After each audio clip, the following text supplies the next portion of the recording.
ജനാധിപത്യത്തിൽ ജനങ്ങൾക്ക് വിലയുള്ള ഒരു ചെറിയ കാലയളവാണ് ഈ തെരഞ്ഞെടുപ്പ് കാലം. അത് ഏത് കാലമായാലും തെരഞ്ഞെടുപ്പ് വരുന്ന സമയം അല്പം വിലയുള്ള കാലം തന്നെയാണ്. രാഷ്ട്രീയക്കാർ അവരവരുടെ കാപട്യങ്ങളുടെ അവസാന അടവുകൾ വരെ പുറത്തെടുക്കുന്നത് ഈ സമയത്താണ്. അതുകൊണ്ട് തന്നെ കേരളത്തിൽ എല്ലാ വർത്തമാനങ്ങളും ഇപ്പോൾ അവസാനിക്കുന്നത് രണ്ട് ചോദ്യങ്ങളിലാണ്. പിണറായി വീണ്ടും വരുമോ, അതോ UDF വരുമോ? ഈ ചോദ്യത്തിൽ തന്നെ LDFന് ഒരു ക്യാപ്റ്റൻ ഉണ്ട്. അത് പിണറായി തന്നെയാണെന്നത് വ്യക്തമാണ്. അതുകൊണ്ടാണല്ലോ പിണറായി വീണ്ടും വരുമോ എന്ന് ചോദിച്ചത്. എന്നാൽ UDFൽ, പ്രത്യേകിച്ച് കോൺഗ്രസിൽ, അങ്ങനെ ഒരു പേര് പറഞ്ഞ് ആ നേതാവ് വരുമോ എന്നാരും ചോദിക്കാറില്ല. കാരണം ഒരുപാട് പേരുകൾ പറഞ്ഞു കേൾക്കുന്നുണ്ട്. ദമയന്തിയെ കല്യാണം കഴിക്കാൻ നളന്റെ രൂപത്തിൽ തന്നെ 4 ദേവന്മാർ വന്നിരുന്നു: ഇന്ദ്രൻ, അഗ്നി, വരുണൻ, യമൻ. പക്ഷെ ദമയന്തിക്ക് കൺഫ്യൂഷൻ ഒന്നും ഉണ്ടായില്ല. നളന്റെ കഴുത്തിൽ തന്നെ കൃത്യമായി മാലയിട്ടു. അതാണ് ചരിത്രം. പക്ഷെ ഇവിടെ അങ്ങനെയല്ല. മുഖ്യമന്ത്രിയുടെ മുഖവുമായി കുപ്പായവും തയ്പ്പിച്ച് 1 ഡസൻ നേതാക്കൾ സ്വയംവര പന്തലിരിപ്പുണ്ട്. അതിൽ തന്നെ KC Venugopal, VD Satheesan, Ramesh Chennithala, K Muraleedharan, Sasi Tharoor എന്നിവരാണ് ഈ മുൻനിരയിൽ ഇരിക്കുന്നത്. ഏതാ പിൻനിരയിലും അതുപോലെ കുളിച്ച് പൗഡറും ഇട്ട് പുതിയ ഉടുപ്പും മുണ്ടും ഒക്കെ ഉടുത്ത് പലരും ഇരിപ്പുണ്ട്.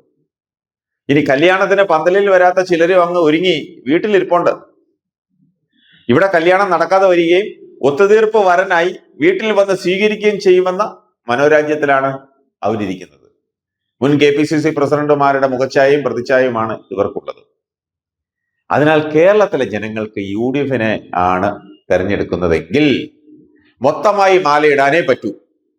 തെയ്യം, പിറ, ചവിട്ടുനാടകങ്ങൾക്കൊക്കെ ശേഷം മുഖ്യമന്ത്രിയെ കോൺഗ്രസ് പിന്നീട് നിശ്ചയിക്കും.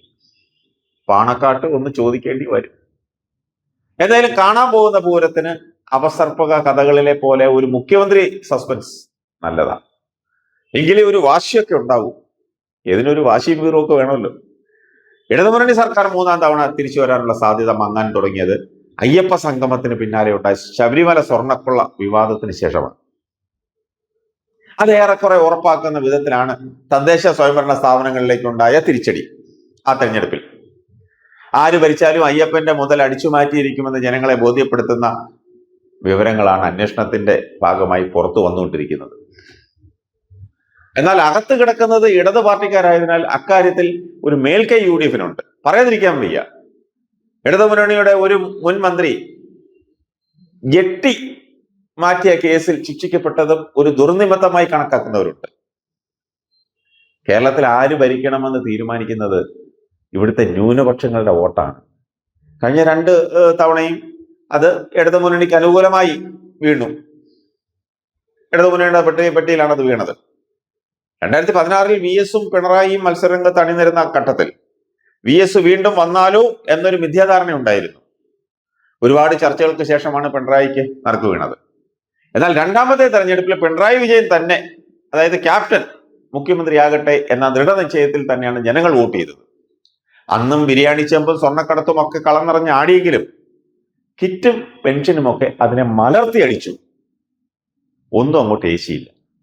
2021 തെരഞ്ഞെടുപ്പ് കഴിഞ്ഞ് ഫലം വരുന്നതിന് മുമ്പ് കോൺഗ്രസ് മുന്നണി അധികാരം പിടിക്കുമെന്ന ചിലരുടെ അഭിപ്രായത്തോട് ആ മനപ്പായസം ഉണ്ടെന്നവർക്ക് അതാവാം എന്ന് ദൃഢനിശ്ചയത്തോടെയും ഉറച്ച ആത്മവിശ്വാസത്തോടെയുമാണ് പിണറായി മറുപടി പറഞ്ഞത്. അതുപോലെ തന്നെ സംഭവിക്കുകയും ചെയ്തു. ദോഷം പറയരുതല്ലോ. എന്നാൽ ഇത്തവണ അത്ര കാര്യങ്ങൾ എളുപ്പമല്ല. പെണ്ണുകേസിന്റെ പേരിലൊന്നും പഴയതുപോലെ വോട്ട് മാറിയില്ല. KK ശൈലജ എന്ന തുറുപ്പുചീട്ടിനെ തെരഞ്ഞെടുപ്പിൽ CPM എങ്ങനെ ഉപയോഗിക്കുന്നു എന്നതുവരെ നിർണായകമാണ്. പിണറായി വിജയൻ ഒന്നുകൂടി വന്നാൽ CPMലെ 2ാം നിര യുവ നേതാക്കളുടെ മുഖ്യമന്ത്രി മോഹങ്ങൾക്ക് അത് തിരിച്ചടിയാകും. അത് അവരിൽ തന്നെ ഒരു ആശങ്ക ഉളവാക്കിയിട്ടുണ്ട്. ഇനിയുള്ള ദിവസങ്ങളിൽ CPM സ്വീകരിക്കുന്ന തന്ത്രങ്ങളും നടപടികളും വളരെ പ്രധാനമായിരിക്കും. ഇടതുമുന്നണിയെ പോലെ കെട്ടുറപ്പുള്ള ഒരു മുന്നണിയെ കടക്ക് പുറത്ത് എന്നൊക്കെ പറഞ്ഞ് ഈസിയായി പുറത്താക്കാനൊന്നും ഇവിടുത്തെ ജനങ്ങൾക്ക് പറ്റില്ല. BJP അക്കൗണ്ട് തുറക്കുമെന്ന വിശ്വാസമാണ് അവർക്കുള്ളത്. എന്തായാലും ഒരു കാര്യം ഉറപ്പാ, ഏത് മുന്നണി അധികാരത്തിൽ വന്നാലും നിയമസഭയിൽ നല്ല ഭൂരിപക്ഷത്തോടു കൂടിയാവും വരിക. പിന്നെ ശബരിമല അയ്യപ്പനെ ഇരു മുന്നണികളും വിളിക്കുന്നത് അയ്യപ്പനോടുള്ള അനന്യമായ ഭക്തി കൊണ്ടൊന്നും അല്ലെന്ന് അയ്യപ്പ ഭക്തന്മാർ തിരിച്ചറിഞ്ഞാൽ കൊള്ളാം. അവർ തിരിച്ചറിയണം.